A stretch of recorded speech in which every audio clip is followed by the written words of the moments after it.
ॐ तव कथामृतं तप्तजीवनं कविभिरीडितं कल्मषापहं श्रवणमङ्गलं श्रीमदादतं भुवि गृह्णन्ति ये भूरिदा जनाः।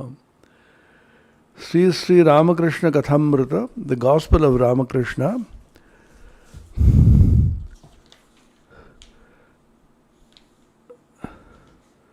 Dvitiya Darshan, second meeting of M with Sri Ramakrishna.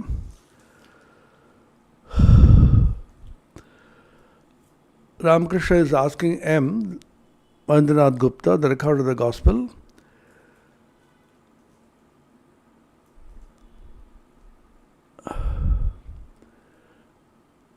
do you believe in God with form or God without form? Then Master Maharshi was slightly confused because he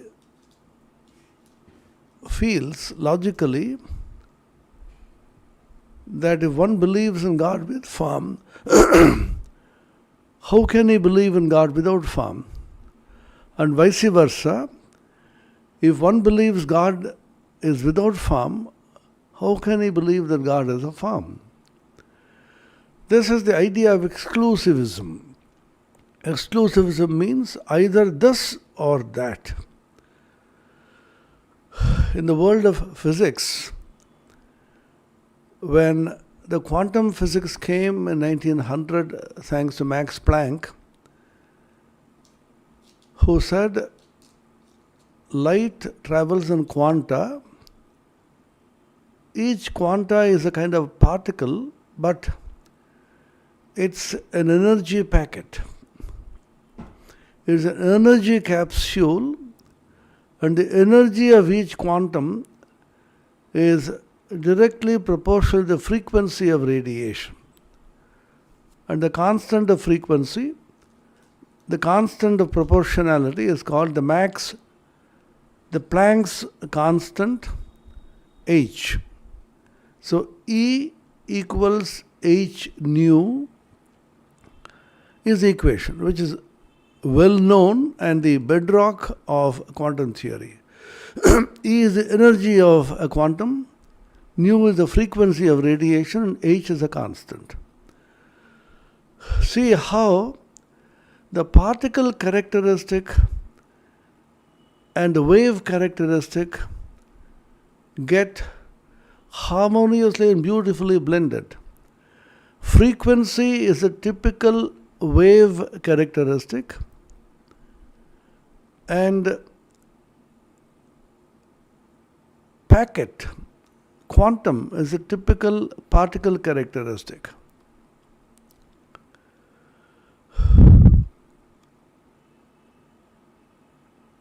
So E is matter, wave or particle. At the microcosmic level, not at the macrocosmic level, at the microcosmic level, at the quantum level. The answer is the nature of reality cannot be described, cannot be discovered. Only when it manifests in certain definite, palpable situations, you find its nature is either particle or wave.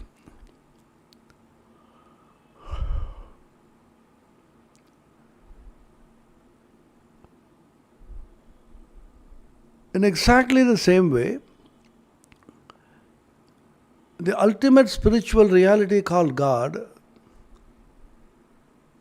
easy, formless,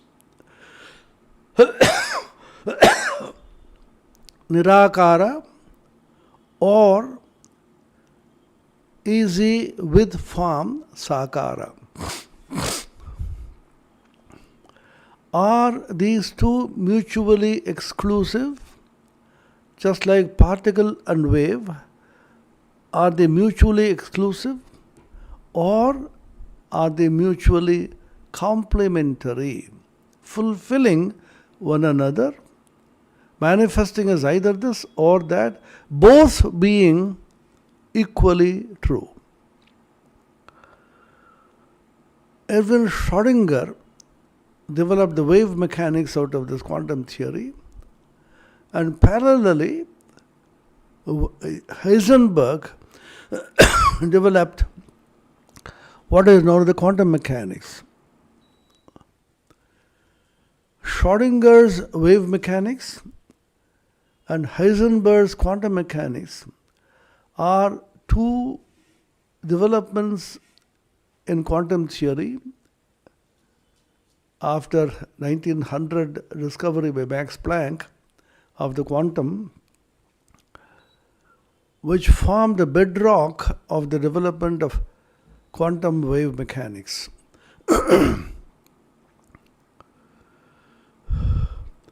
Schrödinger's Nobel acceptance speech is a remarkable piece of literature. Schrödinger was awarded Nobel Prize for this discovery, a breakthrough in human conception of nature and the characteristic and nature of particle matter. Incidentally, both Schrödinger and Heisenberg were deeply and profoundly influenced by Indian thought.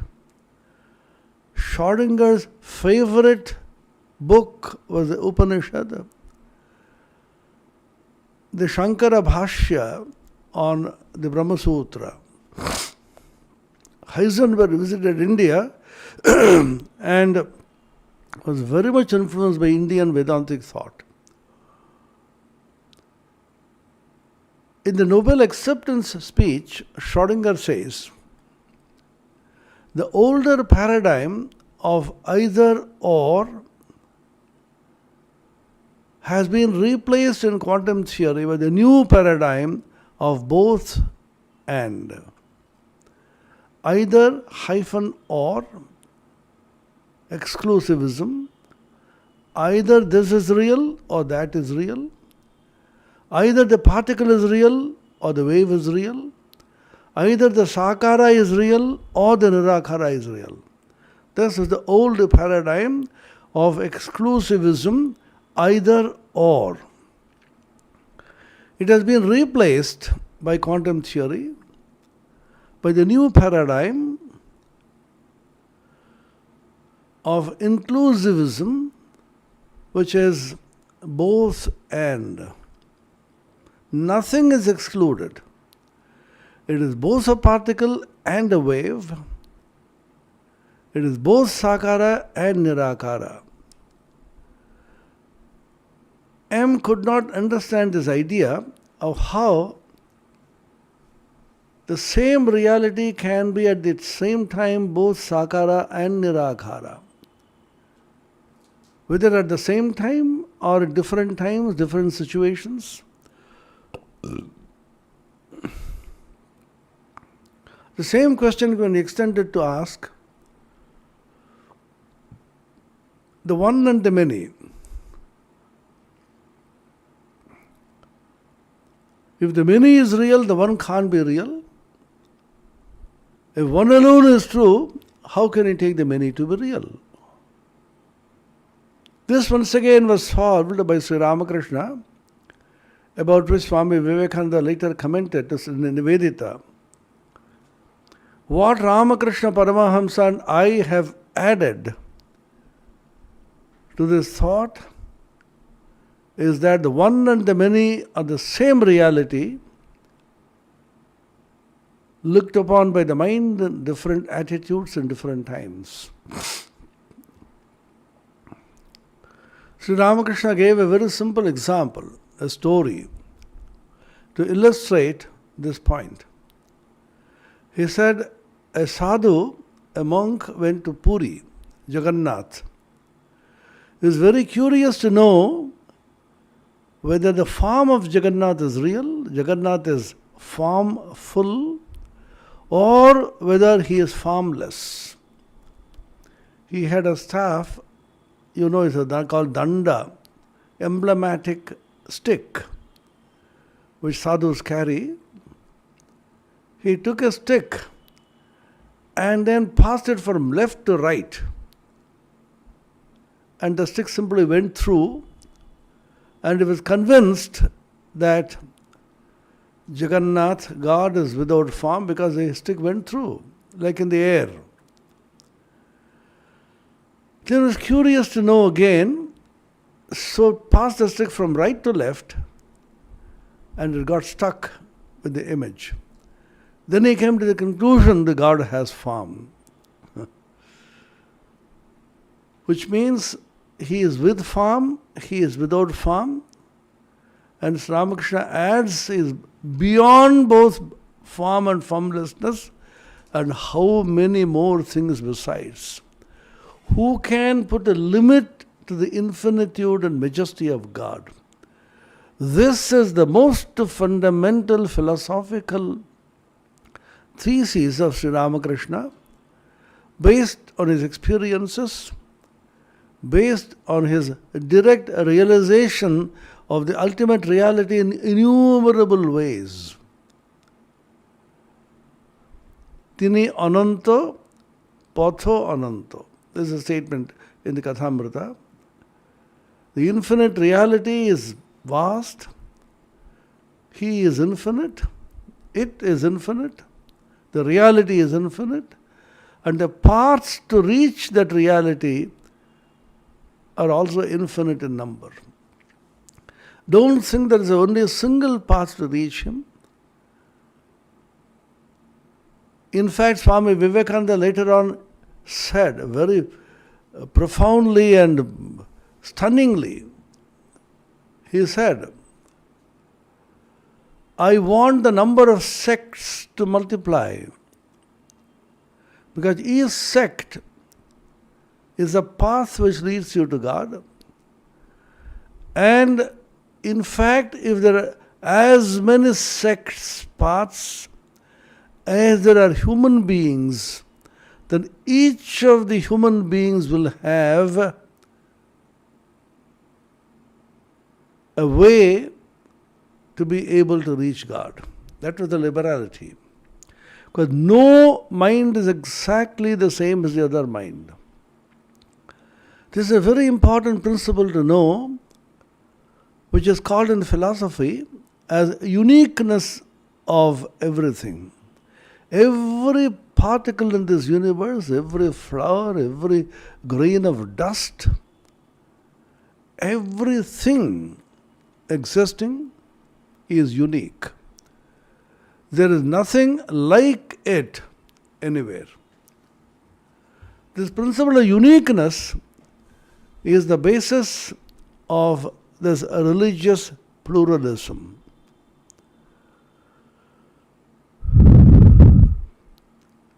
Everything is unique. Since every mind is unique, every mind requires a unique path by which it can travel to God. It can discover this supreme reality.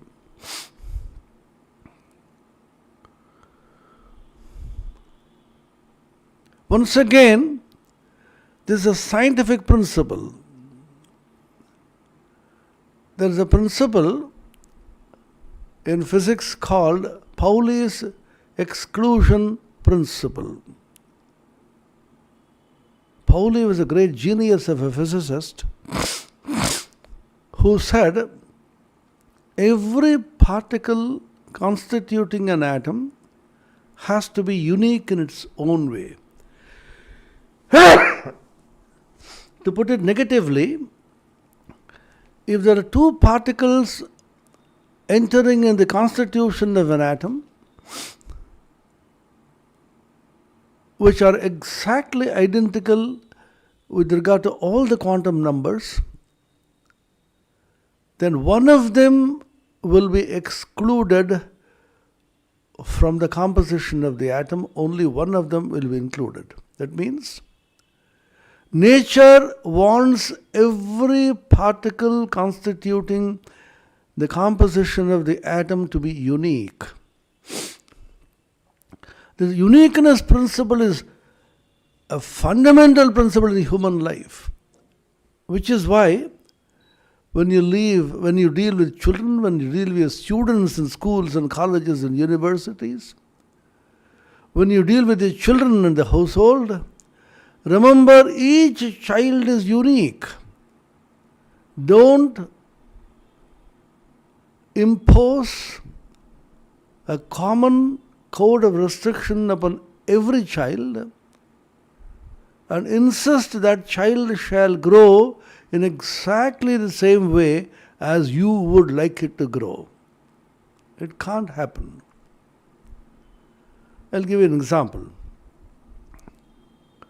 Suppose you're a gardener.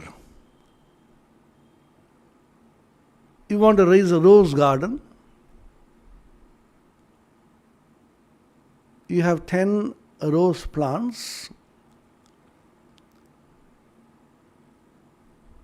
You have a bit of land on which you are trying to raise this rose garden. You're an expert gardener, trained in raising rose gardens. First, prepare the soil, put the right type of manure, organic manure or chemical manure or mixed manure, according to the requirement, scientifically measured. Put these rose plants in 10 small pits, fill it with sand, pour water.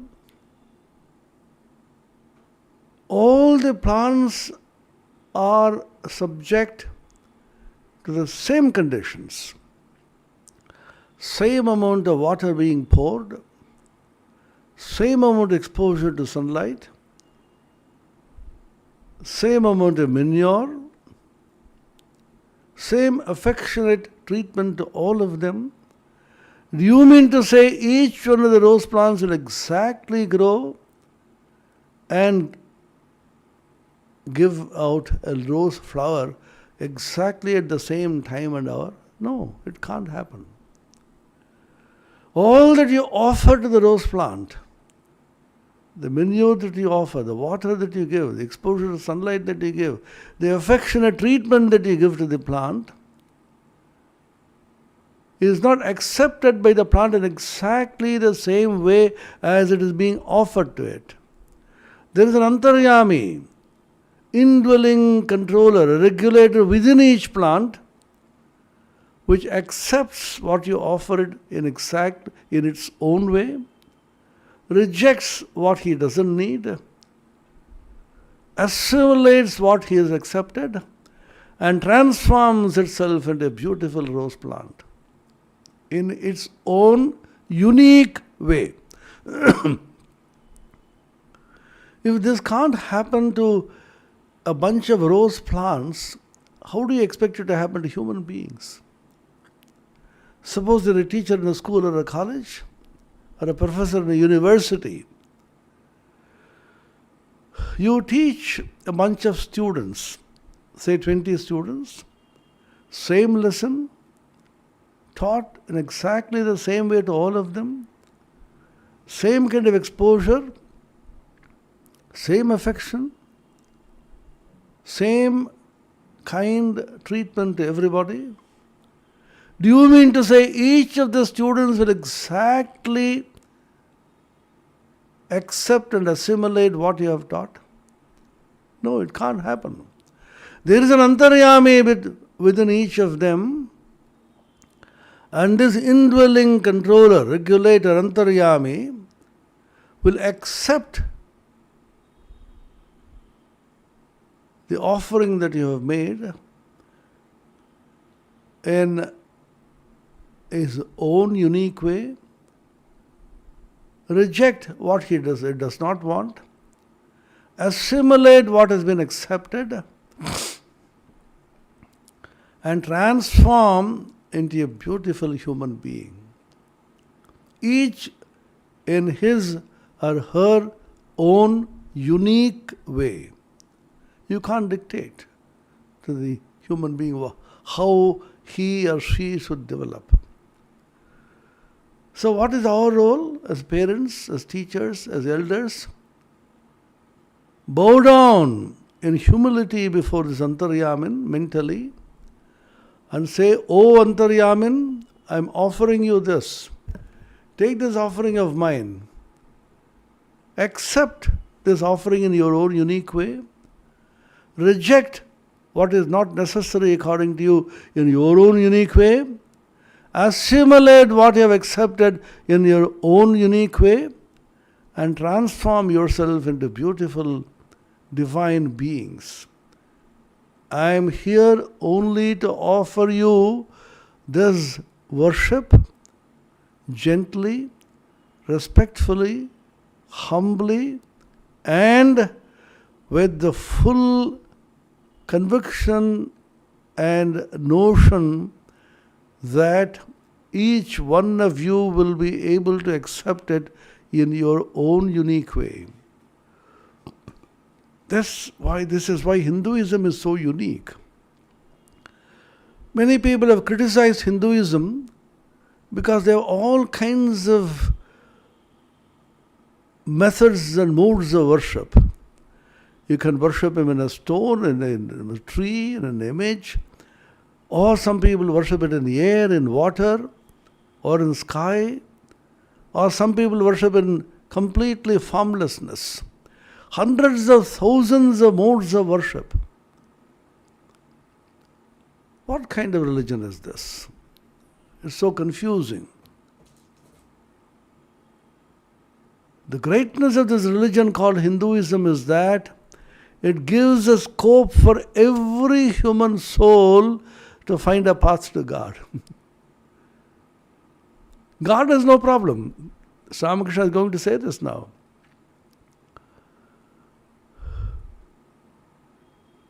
Somebody is worshipping a stone, a Shivalinga or a Shaligrama, pours water on it, chanting mantras as if he is bathing Shiva, then puts chandan, sandal paste, offers flowers, waves incense stick and light, and gives this piece of stone which whom he thinks as Shiva offerings, fruits and sweets. And sometimes they put it on the head of the stone, requesting the stone to eat it. It may look very funny. At the end of it, they take that with great reverence and say, oh, Lord has eaten, and then we'll take it as prasad, sacramental food. An onlooker, the so-called rationalist, the stupid reason which we have, which doesn't give us peace and joy, but the ignorant, illiterate worshipper gives so much of joy and peace in this worship. What is greater? Do you want reason which gives you joylessness and peacelessness? Or do you want non-reason which gives you joy and peace? We would rather prefer joy and peace and happiness and a heart which is filled with love and harmony than a brain which is full of reason, which cuts, which slices like a blade without a handle, which makes the hand bleed, which handles it, as Rabindranath once said. A mind which is all reason and logic is a blade without a handle. It makes the hand bleed, which uses it. A mind which is all logic sticks at every point but can't move. Logic and reason goes to a certain extent, then stops. Through intuition, to the heart, through expansiveness, through inclusion, a human being attains the infinity.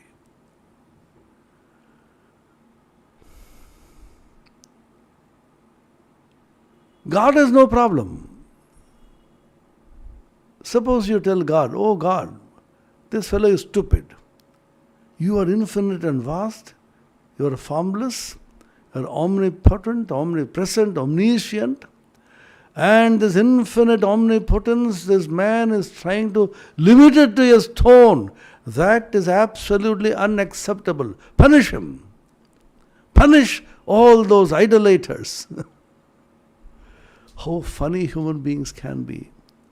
God smiles and says, "Oh, my child, why do you have a problem?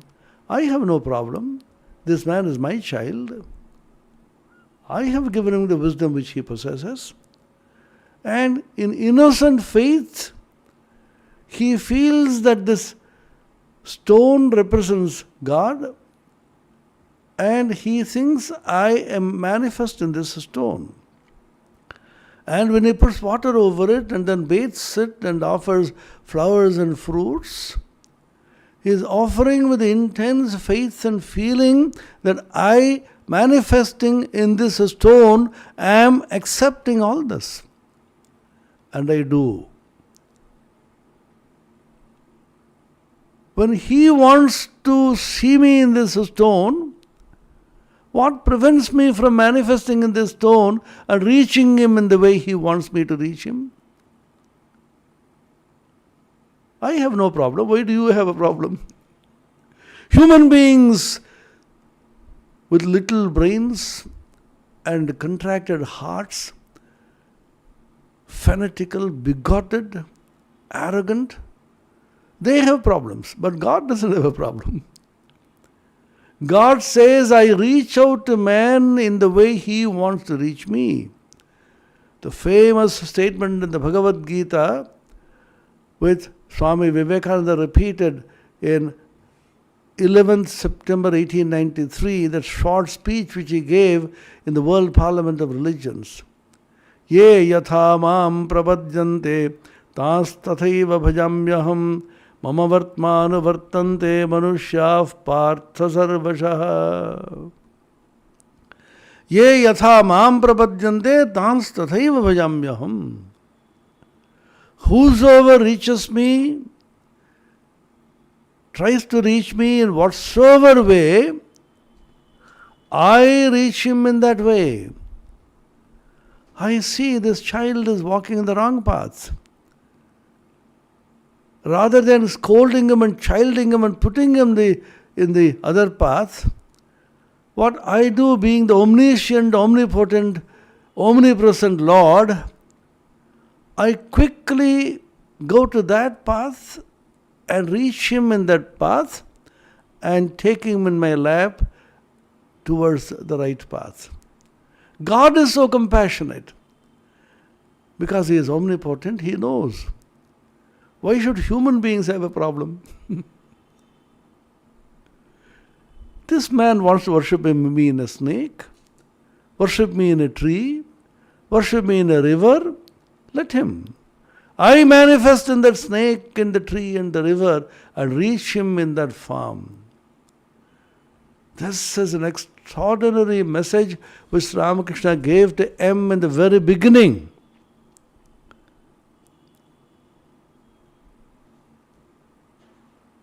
এইটি জেনো যে নিরাকারও সত্য আবার সাকারও সত্য, তোমার যেটি বিশ্বাস সেটি ধরে থাকবে.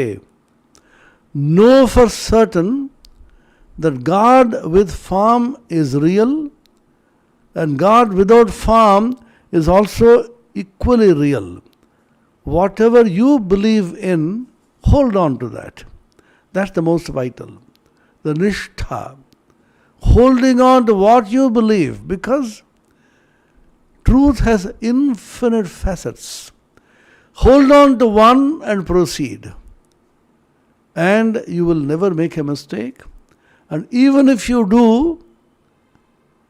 in the eyes of the world, if you are sincere, honest to the core, simple, innocent, with great faith, if you do this, the Antaryamin, the inner controller, the infinite and the absolute supreme being, will make the course correction and take you along the right path. Master দুই সত্যই কথা বারবার শুনিয়া অবাক হইয়া রইলেন। এই কথা তো তাহার পুঁথিগত বিদ্যার মধ্যে নেই. Master Moshe listened to this statement that both are true, God with form and God without form, formless God and formful God, both are equally true. Hearing this, M was simply flabbergasted, nonplussed, because he did not have it in the books which he had studied. The book came after 1900. The wave mechanics was discovered. Particle and wave nature are both equally valid and true. If this had been known at that time, then Master Moshe perhaps would have had some inkling into what Sri Ramakrishna was saying. Sri Ramakrishna was anticipating a scientific theory. Swami Vivekananda said when Avatara comes, when an incarnation of God manifests in this world as a divine manifestation, all the various sciences and arts and technologies, everything flowers, blooms. You get new discoveries, new breakthroughs. This is what exactly happened. Immediately after Sri Ramakrishna and Swami Vivekananda passed away, how many breakthroughs, how many revolutionary theories in science, particularly in physics, took place. Sri Ramakrishna passed away in 1886. Swami Vivekananda passed away in Mahasamadhi in 1902. 1900 was Max Planck. 1905 was Einstein's special theory of relativity. 1915 was Einstein's general theory of relativity. Then the wave mechanics and quantum mechanics. Between 1900 to 1930, how many such discoveries took place? It's a remarkable journey. How revolutions took place in the thought world, in science and arts. 1953, Watson and Crick's the double helical structure of DNA, which was a breakthrough in biology. One by one, if you see, even to this day, how newer and newer ideas are emerging, all due to the idea that truth have infinite aspects, all of which are equally true. তাহার অহংকার তৃতীয়বার চূর্ণ হইতে লাগিল, কিন্তু এখনো সম্পূর্ণ হয় নাই, তাই আবার একটু তর্ক করিতে অগ্রসর হইলেন. His egoism got a severe jolt first when Sri Ramakrishna claimed, he is married, he has children and so on. Second time, when he said his wife is good but ignorant, and Sri Ramakrishna snubs him, you are a Jnani, you are a man of knowledge. Third time, when he heard that God can be with form and without form, both are equally true, his intellectual pride got a severe snubbing and crushing. And he himself so politely and gently, candidly submits, confesses. Since the ego was not fully crushed as yet, he began to argue with the master. আবার একটু তর্ক করিতে অগ্রসর হইলেন. Master আজ্ঞা, তিনি সাকার এই বিশ্বাস যেন হলো, কিন্তু মাটির প্রতিমা তিনি তো নন. Anyway, you ask me to believe that God is with form, God is without form, both are equally true. Even assuming that I believe God has a form, how can I accept people worshipping this clay image? Obviously, God is not that clay image. Kintu matir pratima tinito non. God is not that clay image. So Ramakrishna immediately cuts him short and says, Mati kanago, chinmoyi pratima. This is a very, very profound statement, and we can discuss it and think about it for days and months. Why should it be clay image? It is an image of spirit, chinmayi, consciousness. It is an image of awareness, image of consciousness. Sat is that image, and it is Chit, consciousness. Chinmayi Pratima. Master Chinmayi Pratima bujite parilenna. Master could not understand what is Chinmayi Pratima. A Pratima is an image is made of clay, made of wood, made of panchadhatu, metal. That we understand.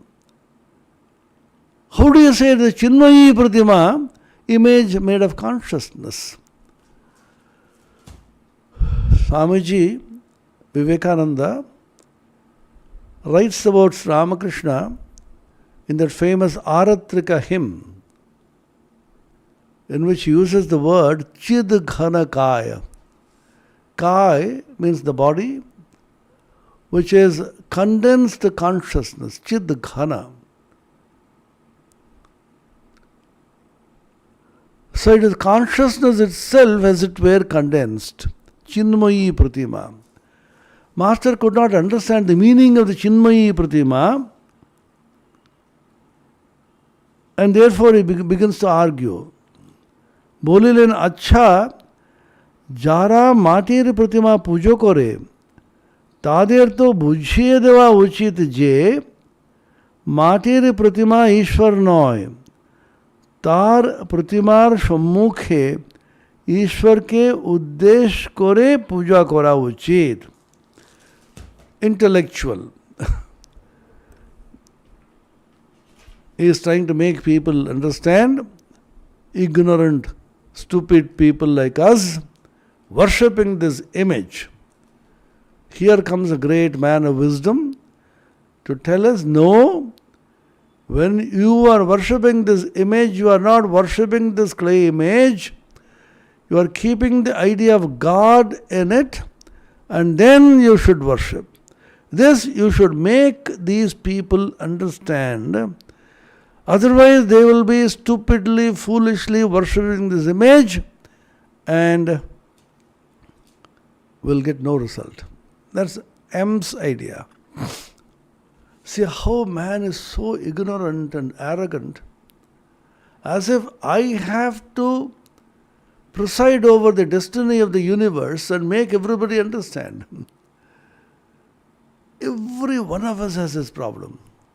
And Sri Ramakrishna will generalize this and say, Kolkatar loker ei ekti avastha. Tomader Kolkatar loker oi ek. Kolkatar loker means people in the metropolis. That means people who are educated in the English fashion. The Macaulay 1836 fashion. 1835. The Macaulay's policy of education, in which he said, we will give the Indians, the colony people, particularly Indians, such an education by which they will appear to be Indians from outside, but inwardly they will be completely and totally anglicized. Those of us who have been unfortunately educated in this fashion, trying to disbelieve all that Hinduism and ancient traditions have said. Whatever religions you are born in Christianity, follow that tradition. Born in Islam, follow that. Born in Judaism, follow that. Born in Sikhism, follow that. Every religion speaks only about God, the infinite and the compassionate. No religion says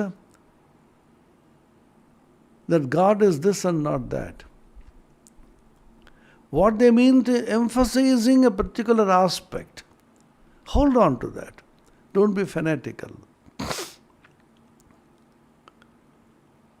The stupid intellect which we have developed through a wrong education, tells us that we should go and pontificate to all those ignorant people, uneducated worshippers, and bring them to the path of enlightenment. As if we have been called upon to this world to bring enlightenment to everybody. Remember, we have not incarnated in this world in flesh and blood as self-appointed inspectors of the world to find out the defects of people and make an encyclopedia and a dictionary. We are here as humble devotees of the infinite supreme reality, trying to understand it either through science or arts, social service, or so many ways, and make our lives blessed and make everybody's life also equally blessed and peaceful and happy. If we can bring happiness and joy, peace and harmony to everybody who may come into contact with us, we have become blessed. Let us not try to find out the faults of the world and trying to correct everything. There's self-appointed inspectors and correctors. They are what being meant here.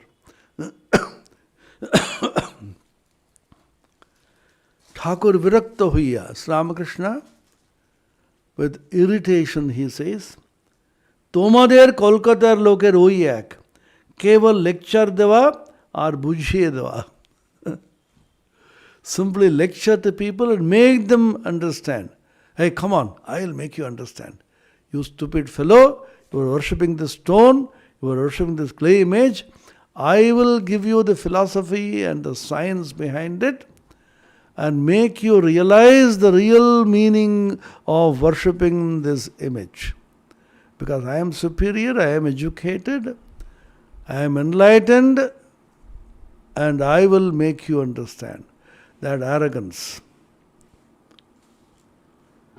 Keval lecture deva or bujhiye deva. Go on lecturing to others and make others understand. Apna ke bujhaye tar theek nahi. Sri Ramakrishna snubs him severely and says, who will teach you, who will make you understand? First, worry about that. We are so much worried that others in the wrong path and we should make them come to the right path. Every one of us has this tendency. Go on criticizing everything, everybody. In the buses and trams, in the paths, you can see any conversation. Constantly criticizing everything, everybody. Paracharcha and paraninda. Discussion on various people, their tendencies, their actions, and criticizing them. In English, there's a beautiful saying which says, great people discuss principles. Mediocre people discuss events. And small people discuss people, discuss men and women. Oh, he is like that, she is like that. Yesterday she said this. You know what happened? That woman, yesterday she did this mistake. That man spoke like this. So discussing men and women all the time, but you don't discuss principles. This is called gossip. In Bengali it's called adda. This is the worst enemy of spiritual life. Swami Brahmananda ji, spiritual son of Ramakrishna, and second in command in the Ramakrishna Sampradaya, next only to Swami Vivekananda, was very severe in this regard. He said, even the worst of sins can be pardoned, but not this silly, useless, vituperative gossip. Whole world is full of that. The media, the social media has worsened it all the more. And we find great delight in gossip, discussing others, finding the faults of others, constantly criticizing in vituperative language, and feeling great pride in that. How much time and energy is wasted in this? You just find out. How much of energy is wasted?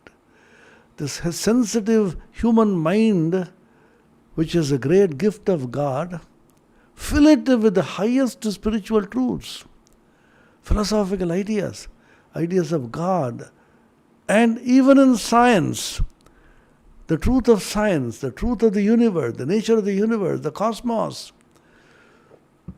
How many most fantastic discoveries have been made, are being made, will be made. Immerse yourself in these higher thoughts. There's a famous statement in Vedanta: till you fall asleep, till you die, fill yourself with Vedantic thoughts, high thoughts. Asupte amrite kalam nayed Vedanta chintaya. Swami Brahmananda is very fond of saying this. Fill yourself. Atma samastam manakritva nakinchidapi chintayed. Bhagavad Gita. Put your mind in the Atman, the supreme truth, supreme reality. Nakinchidapi chintayed. Don't allow your mind to stray away into any other thought. Tame vaikam janatha atmanam anya vacho vimunchatha. Meditate upon that Atman, the supreme reality, only. Anya vacho vimunchatha. Stop talking about anything else. Vak Shakti, power of speech, is a very sacred gift of God. And it comes from Prana Shakti. So much of Prana Shakti, the energy and prana are required to be able to speak. Don't waste that energy in vituperation, criticism, low talk, vulgarity, constantly discussing this man and that woman. Just the greatest enemy of spiritual life. We used to hear from Swami Ranganathanandaji, one of our illustrious presidents, the 14th president of the order. Now we have the 16th, previous to Swami Atmasthanandaji, previous to him Swami Ranganathanandaji. Ranganathanandaji, after that came Gahananandaji, then Swami Atmasthanandaji, now the 16th. 13th president.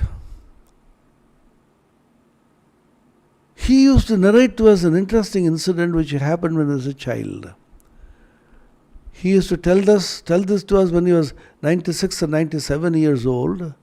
He passed away at the age of 97 plus. He said, I remember this incident which happened 91 years ago. Clearly. What was that? As a child, he had gone to school. Some mischievous senior boys had taught him vulgar words, expletives, which faithfully he came and repeated at home. His mother shed tears and took the little child in the lap and constantly told him with so much of feeling and compassion, my boy, never use such words. These are slang words, vulgar words. Then, the statement which he made, mother's words. The tongue, Jikhva, is Vagdevi Saraswati Repeatasthana. The tongue is the seat of the goddess of wisdom, Saraswati. And if you use any low language, utter it through the tongue, you are insulting and sinning against the supreme goddess of learning. Never do that. Jikhva Saraswati Pithasthan. অশ্লীল ভাষা মুখ দিয়ে যদি বলা হয় তাহলে বাগদেবী সরস্বতীকে অপমান করা হয়। Or insulting Vagdevi Saraswati, defiling the tongue, which is the Pithasthana. So this is very, very important lesson. Constantly making everybody understand, chiding everybody, and nobody knows anything. There are some people who are self-proclaimed omniscience they have. In Bengali they call Sabjanta. Sabjanta hai wo. Sarvagya. And they will pontificate and give some opinion about everything in the world. Oh, no, sir, that is not right, the right way to do. Oh, this is not the right way. This has to be done this way, that way. And they have a considered opinion about everything. They're experts in everything. You can just see this happening every day. So these books are not merely to study and acquire spirituality. Even ordinary, simple life in the world, they are great guidebooks. From today you can give observing how people talk. If they talk 10 sentences, 8 of them will be vilifying somebody, talking against somebody, chiding somebody, vituperative language against somebody. Why do you waste energy and time? You can rather sleep rather than going about talking all this. Guard your speech all the time. Most vital, guard your speech. Anudvegakaram vakyam satyam priyahitam chayat swadhyayabhyasanam chaiva vangmayam tapauchyate. Vangmayi tapasya. The penance austerity of speech, Bhagavad Gita says, Anudvegakaram vakyam. Your statement, your speech should not give sorrow to anybody. Don't pinch others, don't taunt others. Sometimes you use such a word, it straight goes and hurts this person like a poisonous arrow. Simply go still. Madhura vachana hai aushadhi, कटुक वचन है तीर, श्रवण द्वार है संचरे, शाले शकल शरीर. Tulsidas says, remember, sweet words, madhura vachana, is like a healing balm. It's like a medicine for the sorrow somebody feels. That's why you are asked to be madhura bhashi, mito bhashi, mrudu bhashi, gentle in speech, moderate in speech, sweet in speech. That alone is not enough. Manudvegakaram vakyam satyam. It has to be truthful. Don't indulge in sweet, untruthful speech. And what is more, priyam. This should be extremely priya, pleasant. At the same time, hitam, beneficial. Try to combine these 4. Very difficult task. Anudvegakaram, not hurting anybody, not giving sorrow to anybody. Satyam, truthful. Priyam, pleasant. Hitam, beneficial. And how to accomplish this? Gita gives a beautiful method. Swadhyaya abhyasanam chaiva. Swadhyaya. Whatever is the study which you have taken up, it may be science, it may be philosophy, it may be engineering, it may be spirituality, it may be Upanishads and Gita, whatever. In those days, Swadhyaya means that particular shakha, the branch of the Veda in which you are born. Whatever. The idea is keep your mind on high levels of thought. One good practice is to keep on chanting. is a good practice, particularly in the southern part of India.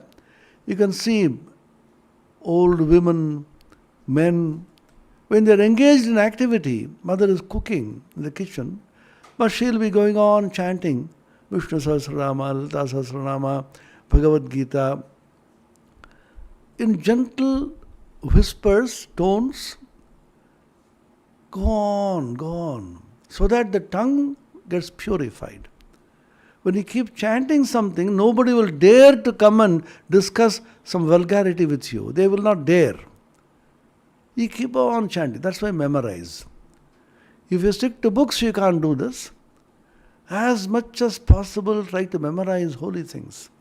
Memorize the Bhagavad Gita, memorize the stotras, memorize some of the Upanishads. Repeat them every day, go on chanting. Anudvegakaram vakyam satyam priya hitam chayat swadhyaya abhyasanam chaiva vangmayam tabauchyate. Tumi bujhabar ke. Ramakrishna is challenging M, the great intellectual, self-appointed inspector of this world. Who are you to make people understand? Jar jagat tini bujhaben. The supreme reality or God who has created this universe of men and women and plants and animals, He will make people understand as Antaryami. Jini jagat korechen, Chandra, Surya, Manush, Jeev, Jantu korechen, Jeev, Jantuder খাবার উপায় পালন করবার জন্য মা বাপ করেছেন, মা বাপের স্নেহ করেছেন, তিনি বুঝাবেন. Look at the statement. He who has created the sun and the moon, human beings, very much animals and plants, and He has devised so many ways by which all these people will be properly fed and taken care of. And to take care of them, He has created a wonderful system of parents, mother, father. Every human being has a father and mother. Every animal has a father and mother. Every plant has. And these parents very carefully, lovingly take care of the children, offsprings. And Ma Baper Sneha Korechen. He has put great love and affection in the hearts of the parents, father and mother, so that the children can be taken care of. Such is His great compassion. And will He not make people understand, who are you? Self-appointed pontificator and inspector of the whole world. তিনি বুঝাবেন, তিনি এত উপায় করেছেন, আর এই উপায় করবেন না. He has devised so many ways by which He can be taken care of. Will He not do this? যদি বুঝাবার দরকার হয়, তিনিই বুঝাবেন. If it is necessary that people should be made to understand, He shall arrange to make people realize it. Tini to antaryami. He is the indwelling controller, indwelling regulator, always present vision, God vision who never sleeps. যদি ওই মাটির প্রতিমা পূজা করাতে কিছু ভুল হয়ে থাকে, তিনি কি জানেন না তাকেই ডাকা হচ্ছে? See, what a statement. Simple statement.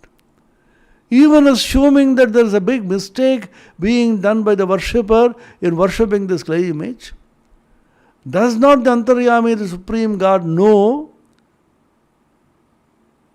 that the devotee is making a mistake? And does he not know he himself is being called? So Ramakrishna used to give the example. A child, maybe 2 or 3 years old, is trying to call the father. Ma is easy to call. The moment you open the mouth, Ma comes. That's why the divine word Ma in all the religions. Even the animals call Ma, Ma, even the calves. So it's the sweetest and the easiest to call. But Baba Papa is slightly more difficult for a child.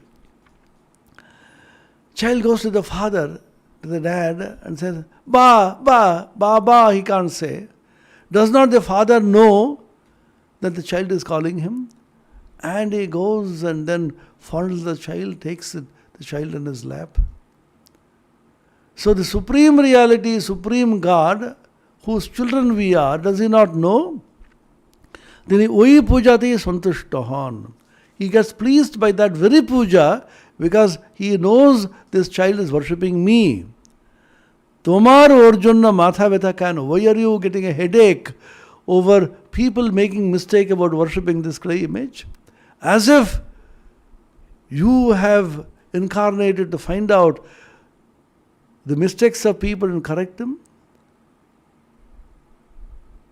He will do it and you don't have to bother about it. তুমি নিজের যাতে জ্ঞান হয়, ভক্তি হয়, তার চেষ্টা করো. So you make all out effort to see how you can acquire knowledge, jnana, bhakti, devotion, and do not indulge in trying to correct the world. এইবার তাহার অহংকার বোধহয় একেবারে চূর্ণ হইল.